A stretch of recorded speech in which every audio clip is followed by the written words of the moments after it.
और अगर तुम्हें ये भ्रम हो कि एकांत में आसन लगाकर ध्यान लगाने से भगवान की प्राप्ति हो जाती, तो बगुला बहुत एकांत में जल में खड़ा होकर एक टांग केवल ध्यान लगाता है, लेकिन मछली का, भगवान का नहीं, तो उसका उद्धार हो गया क्या? ये तुकाराम जी की बात है। अगर तुम्हें ऐसा भ्रम हो गया हो कि कोई एकांत गुफा हो, घुस जाऊं बस वहां भगवत प्राप्ति हो जाएगी, तो चूहा और सांप रात दिन बिल में रहते हैं, इनको भगवान की प्राप्ति हो गई क्या?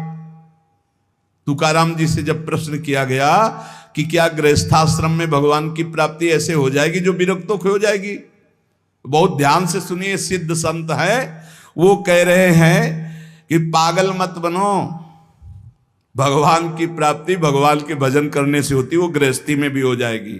अगर तुमको लगता है कि वन में रहने से भगवान मिल जाते हैं, तो हिरन को मिल जाते, खरगोश को मिल जाते, बाघ को मिल जाते, सब ब्रह्म प्राप्त हो जाते।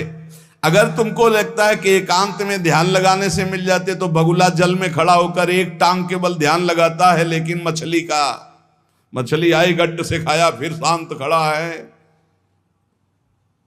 बगुला को नहीं मिला।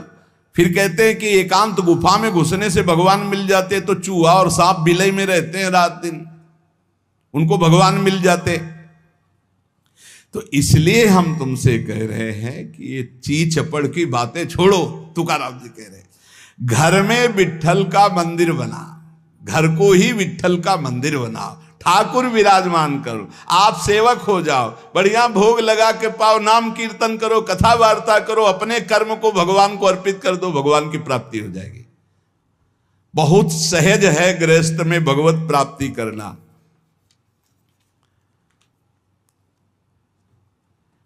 हम तुमसे पूछते हैं, जो लोग सोचते हैं अन्न नहीं खाएंगे तो भगवान की प्राप्ति हो जाएगी, तो कितने ऐसे जीव हैं हमारी प्रकृति में? तुकाराम जी कह रहे हैं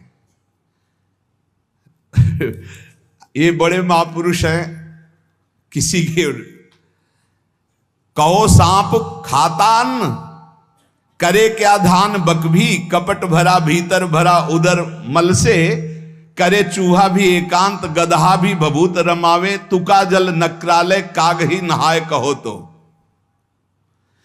क्या अन्न न खाने से भगवान मिल जाएंगे? अगर हां, तो बहुत से पक्षी ऐसे हैं जो केवल फलाहार रहते हैं, बहुत से ऐसे हैं जो घास चर के रहते हैं, ना वो अन्न खाते हैं ना कुछ और, कुछ है फलाहार, कुछ है तृण चरते हैं, कुछ है पानी पी के केवल रहते हैं। भैया केवल पानी से इन सबको भगवत साक्षात्कार हो जाता है क्या? केवल पानी से रह रहे तो भगवत साक्षात्कार हो जाएगा, केवल फलाहार रहे तो उनको भगवत साक्षात्कार हो जाएगा। तुकाराम जी कहते हैं कितने हैं वायु भक्षण करते, केवल वायु पी करके जीते हैं, भीतर कपट भरा है, बाहर ये सब छोड़ रहे हो, कुछ लाभ नहीं मिलना है। चूहा बिल में एकांत में रहता है, भगवत प्राप्ति हो गई। गदहा खूब धूल में ऐसे लौटता, धूल लगाने से तो क्या उसे भगवत प्राप्ति हो गई, महापुरुष है। जल में घड़ियाल रहता है, भगवत प्राप्ति हो गई। कौआ भी जाके गंगा स्नान करता है, जल स्नान, भगवत प्राप्ति हो गई। भैया जब तक भजन नहीं तब तक भगवत प्राप्ति नहीं, बाहरी क्रियाओं से। तुकाराम जी कह रहे हैं तुम्हारे हृदय में बुराई भरी हुई है और बाहर से साधु का भेष बनाए हो, तो तुम्हें भगवत प्राप्ति हो जाएगी। अरे चाहे वायु भक्षण करो, चाहे तुम ध्यान का नाटक करो, चाहे एकांतवास करो, चाहे भस्म लेपन करो, चाहे जल में खड़े हो जाओ, चाहे जितना अनुष्ठान करो, जब तक भजन नहीं करोगे भगवान का, तुम्हारी बुद्धि निर्मल होने वाली नहीं, बाहरी क्रियाओं से कोई लाभ नहीं। तुकाराम जी कह रहे हैं भक्ति मुक्ति दिलाने वाली है समस्त भव बंधनों से। रात दिन अपने प्रभु का नाम जप कर रहे, चिंतन कर रहे। एक गृहस्थ आए थे, बहुत अच्छी स्थिति, नेत्रों में नेत्र मिला के जब बात किया तो बड़ा संतोष। जब जाने लगे तो कहा 1 मिनट रुको, इसे मुख पे बड़ाई नहीं करनी चाहिए, पर आप सावधान रहना, बहुत अच्छी स्थिति, संभाल के निकल जाओ। बस उन नेत्रों से ऐसे किया, चुपचाप गंभीर मुद्रा, प्रश्न बहुत जोर का, और स्मरण में बिल्कुल तन्मयता, एक एक चेष्टा उनकी बता रही थी। बहुत बढ़िया बाजी मार ले जाओगे, कोई तुम्हें प्रणाम नहीं करेगा, कोई दान पुण्य नहीं, कोई नमस्कार नहीं, बहुत जल्दी निकल। विरक्त भाव में रात दिन भगवान के भजन में व्यतीत करो, तभी बात बनेगी। केवल इन सब बाहरी बातों का देखो इसीलिए खंडन किया तुकाराम जी ने। जो विरक्त अपनी देह को घृणित समझकर त्याग देता है, देह के राग का, बलमूत्र का भान क्या इसमें, वो महासुख को प्राप्त होता है। इससे ज्यादा प्यार करने की जरूरत नहीं है। जो इस देह से ज्यादा प्यार करते हैं वो सीधे नरक का रास्ता तय कर लेते हैं। बहुत संभल के चलने की जरूरत है। इस देह के राग को मिटाने के लिए ही तो भगवत मार्ग में चले, चाहे गृहस्थ हो चाहे विरक्त। तुम अपना स्वभाव बनाओ आत्म कल्याण के लिए। शरीर को ज्यादा सुख दोगे, ज्यादा सुख भोगोगे तो नरक का रास्ता पुष्ट कर देगा। और शरीर का त्याग भी नहीं करना है कि मतलब, क्योंकि शरीर के बिना भजन नहीं होगा, शरीर के बिना साधना नहीं होगी। तो उचित खिलाओ पिलाओ, उचित विश्राम और खूब भजन और सतमार्ग की चेष्टाओं की। इसको इतना भजन कराओ कि इसका भाव ही नष्ट हो जाए कि मैं शरीर हूं। तुकाराम जी कहते इसमें संदेह नहीं। वैराग्य की बातें करने से वैरागी नहीं हो जाता। जब सुंदर सुंदर भोग, सुंदर सुंदर रूपवान भोग शरीर के सामने उपस्थित और भोगने की इच्छा ना हो, उसका नाम वैराग्य है। बातें करने वाले वैराग्य की तो करते रहते हो, जब सामने प्रश्न आता है तो उत्तर नहीं दे पाते, अर्थात भोग आता है तो उन्हीं में लिप्त हो जाते, उन्हें वैरागी नहीं कहते। इसीलिए हम कह रहे हैं कि अपने मुख से नाम नाम नाम, निरंतर नाम जप करो। यदि मुख नहीं नाम जप रहा तो ये जिह्वा टुकड़ा है मांस का, और मुख जो है मांस का एक कुंड मात्र है। नाम जप करो, सदगुरु प्रदत्त नाम जप करो। तुका कह रहा है सदगुरु की महिमा। सदगुरु कोई मनुष्य नहीं है। चितनासी न लगे बेल काहीं, तया न लगे मूल, वाचे सदा सर्वकाल राम कृष्ण हरि गोविंद। गुरुदेव ने जो नाम दिया है वो कोई मनुष्य नहीं, वो साक्षात राम कृष्ण हरि ही है। बंदो गुरुपद कंज कृपा सिंधु नर रूप हरि। उन्होंने चिंतन के लिए तुम्हें जो दिया है, सारा समय उस चिंतन में लगा दो। अमूल्य है तुम्हारा जीवन। हर समय राम कृष्ण हरि गोविंद नाम जिह्वा पर बना रहे। चिंतन नासी न लगे बेल सर्वकाल करावे। चिंतन के लिए कोई समय नहीं है ऐसा कि हम नहा धो के फिर चिंतन करेंगे। अगर शौचालय में ही मृत्यु हो गई तो हर समय नाम जप, हर समय नाम जप। सदा राम कृष्ण हरि गोविंद का चिंतन करो। एक सत्य सार यही है, ना फलाहार रहने से, ना जल पीने से, ना वायु भक्षण से, ना इन सब बाहरी बातों से भगवत प्राप्ति नहीं होती। भगवत प्राप्ति होती सदैव भगवत चिंतन करने से, नाम चिंतन करने से। भगवान नाम कीर्तन भगवान की प्रसन्नता के लिए, भगवत कथा भगवत प्रसन्नता के लिए। तुकाराम जी कहते हैं गीता है, श्रीमद् भागवत है, ये भगवान की प्राप्ति के लिए चर्चा हो रही। जो भगवत प्रसाद रूप मिल जाता है उससे जीवन यापन का। जब तक जीवन है हमें हर समय भगवान नाम जप, भगवत कथा, भगवत भक्तों का संग, यही करना है। प्रभु के नाम की महिमा प्रभु ही समझ सकते हैं, दूसरा कोई नहीं समझ सकता। या प्रभु समझा दे पुरुषोत्तम तो समझ पावे।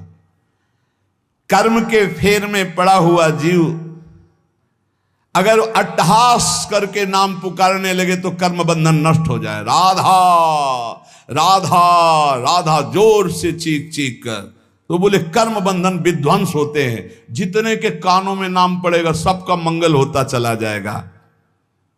तुकाराम जी कहते जो मैं कह रहा हूं उसे सुनो। मैंने इसलिए कहा कि आप नाम को और कथा को बेचो मत, क्योंकि ये रहस्य की बात है।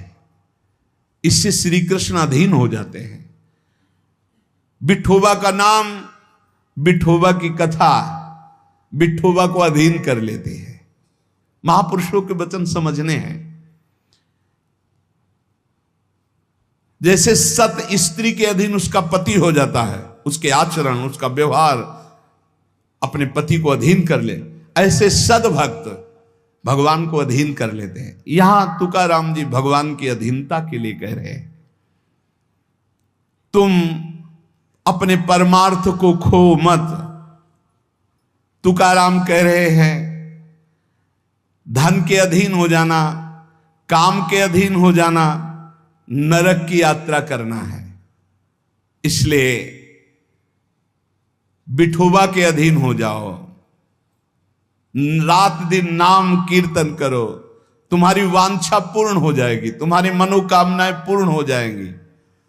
मदारी का बंदर वैसे नाचता जैसे मदारी नचाता है, ऐसे उमादार जो सिद्ध की नाई सबई नचावत राम गोसाई। उनसे प्रार्थना करो, तुम्हारा नाचना बंद हो जाएगा माया का, दूसरा कोई नहीं रोक पाएगा, क्योंकि इस नाचने का रिमोट उन्हीं के हाथ में। मामे वे प्रपद्यन्ते माया में ताम तरंती थे। कभी भी उपासक भेद मत में पढ़कर तर्क वितर्क न करे। हरि हर सब एक हैं, हरि हर सब एक हैं। जैसे पीछे कहा था ठाकुर ठाकुर सब एक है, संत संत सब एक। और जो संतन का सेवन करे सो जागे शुद्ध विवेक। ऐसे यहां कह रहे तुकाराम जी के हरिहर में भेद नहीं है। जो भेद फैलावे, लड़ाई झगड़ा करे, ऐसे से दूर रहना। मिठास में चीनी है, चीनी के खिलौने बने हैं। एक सवार बना हुआ है, एक घोड़ा बना हुआ है। दोनों में चीनी में क्या कम है? क्या बराबर चीनी है। चाहे घोड़े से शुरू करो तो मिठास, सवार से शुरू करो। दीपावली में आते ना बने, ऐसे ही चराचर जगत में सेवक स्वामी बना, वही सच्चिदानंद है। हरिहराम भेद नाही नका करुम वाद, एक एकाचे हृदयम गोडी साखे रेचे ठाई। जहां हरिहर में कोई भेद करके निंदा करने लगे, वहां से कान में उंगली डाल के चल देना चाहिए। एक ही ये परम तत्व है। ये झूठ मूठ अज्ञानी जन बहस करते रहते हैं। इनके हृदयों में बिल्कुल भगवदानंद की मिठास नहीं है। इनकी बातें नहीं सुननी चाहिए। भेद करने वालों की दृष्टि में जो माया का पर्दा लगा हुआ है, भक्तों की दृष्टि में वो पर्दा नहीं होता। वो बेपर्द देखते हैं कि सर्वत्र एक ही भगवान विराजमान है। जो सर्वत्र एक ही भगवान विराजमान ऐसा मान लेते हैं, उनके आगे पीछे दाएं बाएं भगवान की रक्षा शुरू हो जाती है। ध्यान रखना। जो सर्वत्र अपने भगवान को देखते कि सब रूपों में मेरा ही भगवान है, तो कह रहे देवु उभा मांगे पुंडे उगवी कोंडे संकटा। कोई संकट उसे छू नहीं सकता। चारों तरफ से भगवान की सुरक्षा रहती है उस भक्त के जीवन में। विश्वास करो इस बात पर, चारों तरफ से भगवान सुरक्षित रखते हैं। और जो सदैव संतों का स्तवन करके भगवान का भजन करता रहता है, उसमें कोई ऋण नहीं रह जाता। यह भी एक प्रश्न आया था कि देव ऋण, ऋषि ऋण, मातृ ऋण, पितृ ऋण, इनसे कैसे ऋण हुआ जाए। क्या कह रहे हैं तुकाराम जी? जो संतों का स्तवन करता है, उसके हृदय में भक्ति होती, जो भगवान का भक्त होता है, उसका कोई ऋण नहीं रह जाता। सब ऋण मुक्त हो जाते हैं। एकादशी स्कंद में भगवान श्री कृष्ण चंद्र जी ने उद्धव जी से कहा है, जो मेरा अनन्य भाव से निरंतर चिंतन करता है, उसे मैं सब ऋणों से मुक्त करता हूं। देव ऋण, ऋषि ऋण, पितृ ऋण, मातृ ऋण, इनसे उऋण होने के लिए प्राणपन से श्री हरि के चरणों का चिंतन करो। जैसे जैसे कोई भगवान का ध्यान करता है, तो भगवान का प्रभाव उसमें उतरने लगता है। चाहे वो सगुण चाहे निर्गुण, जैसा चाहे वैसा साक्षात्कार कर लेता है। ये बहुत बड़े महापुरुष के वचन हैं, बहुत ध्यान से सुनो, पकड़ो। तुम्हें किसी के आगे घिघियाने की जरूरत नहीं, भगवान का स्मरण करने की जरूरत है, भगवान का ध्यान करने की जरूरत है। जैसे जैसे कोई भगवान का ध्यान करता है तो भगवान के सब सद्गुण उसमें आने लगते हैं। चाहे वो सगुण साक्षात्कार करना चाहे या निर्गुण साक्षात्कार, उसमें योग्यता आ जाती है। म्याणे विठ्ठल ब्रह्मो नवे त्वाचे बोलो नाई कावे। महाराष्ट्र भाषा में कहते हैं मेरे तो सर्वस्व ब्रह्म विठ्ठल भगवान है, तुकाराम जी कह रहे हैं। अब मुझे किसी की बात सुनने की जरूरत नहीं है कि ब्रह्म कौन है, मेरे तो विठ्ठल ब्रह्म है। जो वाणी से अगम्य है मैं उसकी स्तुति क्या करूं, वेद भी जिसकी नेति नेति कह के चर्चा करते हैं मैं उसकी क्या चर्चा कर पाऊं। पर मेरी वाणी को नशा हो गया है उनकी चर्चा करने का। आहा, मेरी वाणी को नशा हो गया, बिना उनकी चर्चा किए, बिना कीर्तन किए, बिना गुण गाए हमें चैन नहीं पड़ सकता। कोई ना हो तो ठाकुर जी को श्रोता बना के सुनाने लगो, ऐसा नशा होना चाहिए। सुनो, अपनी चर्चा आप ही सुनो, ठाकुर जी के सामने बैठ जाए और वाणी लेकर उन्हीं की चर्चा उन्हीं को सुनावे। संसारिक आदमी कर्मेंद्रियों से प्रेरित होकर कर्म करता है, वासना से प्रेरित होकर नाना प्रकार के सुख दुख भोगता है। पर हम कायिक, वाचिक, मानसिक केवल अपने विठ्ठल के लिए कर्म करते हैं, ये बात समझो। संसारिक आदमी कर्मेंद्रियां भाग रही भोगों की तरफ, कर्म करता है, पाप या पुण्य, सुख या दुख भोगता है। लेकिन भक्त कायिक, वाचिक, मानसिक अपने प्रभु को सामने रख करके चेष्टा करता है और उसका कोई ठौर ठिकाना प्रभु के सिवा कोई है नहीं। और प्रभु आनंद सिंधु है, वो हर समय आनंद में मस्त रहता है। कहीं किसी और का प्रयोजन नहीं रह गया है। तुकाराम जी के सब जगह विठ्ठल तू मुझे दिखाई दे रहा है। तन, वाणी, मन ये सब तेरे चरणों में अर्पित हो चुके हैं। भगवान अब मेरा कुछ नहीं बचा, केवल आप ही मेरे बचे हो। ये हम लोगों के लिए आदर्श वचन है, हमें ऐसा होना है। प्रभु के सिवा हमारा कोई नहीं। अभ्यास बल में बहुत बड़ी ताकत है। अभ्यास बल हो जाए तो व्याघ्र और सर्प को भी अधीन किया जा सकता है। व्याघ्र, बाघ को और सर्प को अभ्यास बल। देखो, जो बचपन से अभ्यास करवा लिए सिंह आदि का, तो ऐसे बछड़े की तरह हाथ फेरते हैं, साथ खेलते हैं, कोई फर्क। सांप पकड़ने वाले जो सर्प मित्र होते हैं, इतना बड़ा अभ्यास कि बड़े से बड़े विषैले सांप को 5 मिनट में अपने वश में करके, व्याघ्र और सर्प को अपने वश में किया जा सकता है। अभ्यास से विष को पचा लिया जाता है। जब उड़िया बाबा ने सुना कि एक महात्मा 10 ग्राम संख्या जहर रोज खाते हैं, तो उनका इसमें तो 10 आदमी मर जाए, ऐसा हो ही नहीं सकता। तो उन्होंने कहा महात्मा है तो उनका पता बताइए, मैं जाऊंगा। उड़िया बाबा वहां गए, महात्मा से कहा आप 10 ग्राम संख्या जहर रोज खाते हैं? उनका हाँ। बोले मैं देखना चाहता हूं, क्योंकि विश्वास नहीं होता, 10 ग्राम में तो 10 लोग मर जाएंगे। शाम के 4 बजे उन्होंने डाला सिलबट्टा में 10 ग्राम तौल करके जहर, संख्या जहर, जैसे धतूरा होता है ऐसे संख्या, उसे पीसा और पीस करके पूरा धोकर खप्पर में डाला और बस पी गए। महात्मा आए तो आश्चर्य की बात है। बोले तो रोज हम पीते हैं। तो बोले 10 ग्राम कैसे? तो बोले अभ्यास, पहले दिन एक बीज लिया था, ऐसे घस के चाटा, नशाया, कई दिन उसी बीज को घसकर चाटते रहे, फिर एक बीज, फिर धीरे धीरे आज 10 ग्राम पचा लिया। तुकाराम जी कह रहे हैं अभ्यास का बल करे तो व्याघ्र और सर्प को वश में कर ले। तो मन को वश में नहीं किया जा सकता, इंद्रियों को वश में नहीं किया जा सकता, अभ्यास से किया जा सकता है। अभ्यास योग युक्त ने चेतसा नान्यगामिना। अभ्यास से हम विष को पचा सकते हैं। अगर हम रोज भगवत कृपा से अपमान को पचाना सीख जाएं तो बड़े से बड़े अपमान को भी, निंदा को भी मुस्कुराते हुए सह सकते हैं। अभ्यास से वेदों का अर्थ समझ लिया जाता है। वेद पाठ का अभ्यास करो, धीरे धीरे वेद अर्थ समझा। इसलिए कुछ दुष्कर नहीं है, तुम अभ्यास में आओ। मेरा भजन में मन नहीं लगता, अभ्यास करो। अभ्यास में तुम जितना आगे बढ़ोगे उतने ही उच्च अवस्था को प्राप्त हो जाओगे। अभ्यास में बहुत बड़ी दम है। अभ्यास, एक एक कदम बढ़ाते चले जाओ।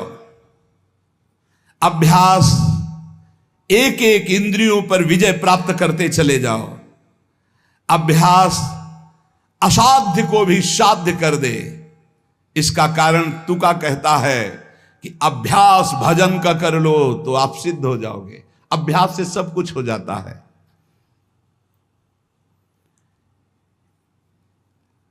संत जब घर आते हैं तभी दशहरा और दिवाली माननी चाहिए, जो भगवत प्रेमी महात्मा है। बहुत बड़ा प्रभाव है, इसीलिए उस प्रभाव का दुरुपयोग असाधु जन कर बैठते हैं। मूर्तमान परम पवित्रता और तीर्थ चलकर आज आ रहा है, ऐसा अनुभव होता है जब संत आते हैं। आज ही दिवाली दशहरा श्री साधु संत आले घरा, तुकाराम जी कह, आज ही हमारी दिवाली और दशहरा हो गया, क्योंकि भगवत प्रेमी महात्मा हमारे घर पधारे या भगवत प्रेमी महात्मा का सानिध्य मिला। साधु संत एति घरा तोची दिवाली दशहरा। हमारे लिए उत्सव है जब भगवत नाम जापक भगवत प्रेमी महात्मा आए, उनका चरणोदक लिया, उनकी वंदना की और बैठ करके उनसे हम भगवत चर्चा की। ऐसे जो भक्तजन हैं उनके संग का परिणाम क्या होता है कि भगवत साक्षात्कार के लिए छटपटाहट पैदा हो जाती है। जैसे जल से मछली को निकालो तो विकल होकर तड़पने लगती है। जीवना वेगली मासूली तुका तैसा तलमली। जैसे जीवन के लिए मछली जल के लिए तड़पने लगती है, बाहर हटा दो, ऐसे सत्संगी का जीवन तड़पने लगता है भगवान की प्राप्ति के लिए। तभी माना जाएगा सत्संग हुआ है। सत्संग का ये फल है। बड़े भाग पाइप सत्संगा, बिना प्रयास होई भवभंगा। संत आधि देवा मग। अगर एक तरफ बड़े बड़े देवता खड़े हो, एक तरफ संत खड़े हो, तो पहले आराधना किसकी करनी चाहिए? तो बोले देव सरावे परते संत पुजावे आरते। पहले संत सेवा, बाद में देव पूजा। जैसे लब्ध्वा जन्म मर प्रार्थ्यम मानुष्यम, ये मनुष्य जन्म जो प्राप्त हुआ है इसकी सार्थकता भगवत प्राप्ति है। ये देव आराधन से नहीं होगी, ये संत आराधन से होगी, जो भगवत प्रेमी महात्मा है। नरदेह का ऐसा ऊंचा स्थान है कि इससे ब्रह्म सायुज्य प्राप्त कर सकते हो, जो अत्यंत कठिन है। नरदेह की स्तुति बड़े बड़े देवता करते हैं, इसलिए तुम्हें वही नरदेह प्राप्त हो गया है। तुकाराम जी कह रहे हैं तुम सच्चिदानंद पदवी को प्राप्त करने के लिए सच्चिदानंद में डूबे हुए किसी संत महात्मा के मिलन की आकांक्षा करो। भगवान से प्रार्थना करो कि मुझे अपने प्रेमी संत का सानिध्य दे दो। उनकी कृपा दृष्टि से आपका मार्ग खुल जाएगा सायुज्य मोक्ष का। इस लोक को देखो, लोगों की क्या दुर्दशा है। देह मिलने पर भी क्या धन्य हो रहे हैं क्या? नहीं। तो जो विट्ठल के दास हुए वही धन्य हुए। जो विट्ठल विट्ठल ऐसे कहते आयु व्यतीत कर रहे हैं, वही सच्चिदानंद पदवी को प्राप्त होते हैं। तुका कहता है मानव जीवन में तू भजन कर ले, बिना भजन के कुछ सार्थक नहीं जीवन। देखो ना भगवान कितना प्यार करते हैं। रीछ बानर कौन सी पवित्रता धारण करते हैं, लेकिन भगवान वृक्ष के नीचे बैठे और ऊपर डाल पे। प्रभु तरुतर कप डार पर ते किए आप समान। ग्वाल बाल अपने मुख की छाछ भगवान के मुख में डाल रहे सखा मंडली। देखो ना प्रेम हमारे विट्ठल का। तुकाराम जी कह रहे गोलियांची ताकि पिरे कोड़ पोरे चांगली। ग्वालों के मुख की छाछ पी रहे, तभी तो ब्रह्मा जी को मोह हो गया। ये भगवत प्राप्ति कोई कठिन नहीं, बस चौपड़ का खेल समझ लो। चूक गए तो गोटी मारी जाएगी, गोटी मारना भवबंधन में फंस जाना, गोटी निकाल ले गए जीवन मुक्त हो गए। चौपर का खेल। सारी जी मरी झूठी बाती सारी, बद्ध मुक्त वारी बातकारी। कोई जीवन मुक्त होना कठिन नहीं है। लूडो का खेल, चूक गए तुम्हारी गोटी मार दी गई, और सावधानी से अपने अंक को गिनकर गोटी को बचाते हुए निकल गए, जीत गए, जीवन मुक्त हो गए। नहीं गोटी मार दी जाएगी, खेल है एक ये। सारी वही गोटी, सारी मारी गई, सब झूठा हो गया, खेल बेकार हो गया, हार गए। और सारी मारी नहीं गई, निकल गए तुम तो मुक्त हो गए। खेल रखा है भगवान ने। तुकाराम जी से पूछा गया, क्या गृहस्थाश्रम में जैसे विरक्त को भगवान मिल जाते हैं ऐसे मिल जाएंगे? तो उन्होंने कहा, पागल बनने की जरूरत नहीं है। ये बात दिमाग में बैठालने की जरूरत नहीं कि बन बन भागने से ही भगवान मिलते हैं।